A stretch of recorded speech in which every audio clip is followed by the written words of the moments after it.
اعوذ باللہ من الشیطان الرجیم بسم اللہ الرحمن الرحیم الحمد للہ رب العالمین والصلاة والسلام علی محمد وعلی آلہ الطیبین الطاہرین واللعنۃ الدائمۃ علی اعدائہم اجمعین۔ محترم سامعین کرام، نیشاپور کی ایک زیارت جو کہ قدمگاہ امام علی ابن موسیٰ رضا علیہ السلام کے نام سے مشہور ہے۔ یہ زیارتگاہ نیشاپور سے تقریباً 24 کلومیٹر کے فاصلے پر واقع ہے۔ کہا جاتا ہے کہ جب امام کو بلایا گیا مدینے سے خراسان کی جانب اور نیشاپور کی جانب سے امام کا گزر ہوا،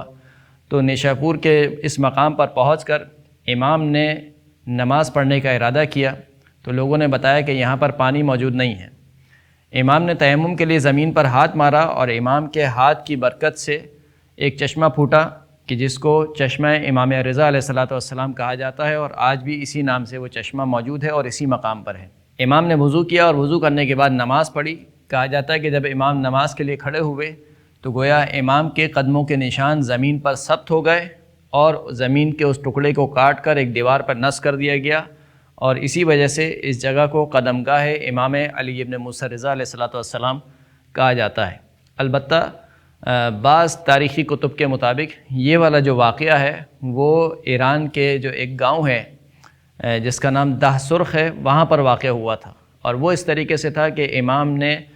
وضو کے لیے پانی مانگا تو پانی موجود نہیں تھا۔ امام نے زمین پر ہاتھ مارا اور چشمہ پھوٹا، امام نے وضو کیا۔ وضو کرنے کے بعد جب امام نماز کے لیے کھڑے ہوئے تو جو امام کے اطراف یعنی جو جگہ تھی، جو مصلی تھا امام کا،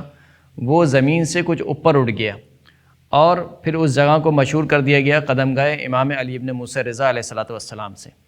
تو بہرحال نیشاپور میں یہ قدمگاہ امام علی ابن موسیٰ رضا علیہ السلام مشہور ہے، اسی کے برابر میں چشمہ ہے، اور اسی جگہ پر ایک حمام ہے جو کہ شیخ صدوق کی روایت کے مطابق اس حمام میں لوگ نہایا کرتے تھے، کیونکہ آپ کو معلوم ہے کہ پرانے زمانے میں گھروں میں حمام نہیں ہوتے تھے۔ تو بتایا گیا کہ یہاں پر حمام کا پانی بہت کم رہ گیا ہے۔ امام اس حمام میں گئے اور امام نے غسل فرمایا، اور امام کی برکت سے اس حمام کا پانی بہت زیادہ ہو گیا، لہٰذا اس کے بعد سے اس حمام کو حمام امام علی ابن موسیٰ رضا علیہ السلام کہا جانے لگا۔ یہ جو جگہ ہے نیشاپور میں قدمگاہ امام علی ابن موسیٰ رضا علیہ السلام، اس کی جو زیارت کی جو تعمیر ہے وہ تعمیر شیخ بہائی نے کی، اور شیخ بہائی نے جب یہاں کا سفر کیا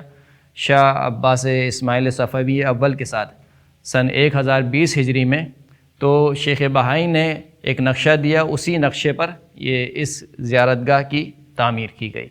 وآخر الدعوانا ان الحمد للہ رب العالمین۔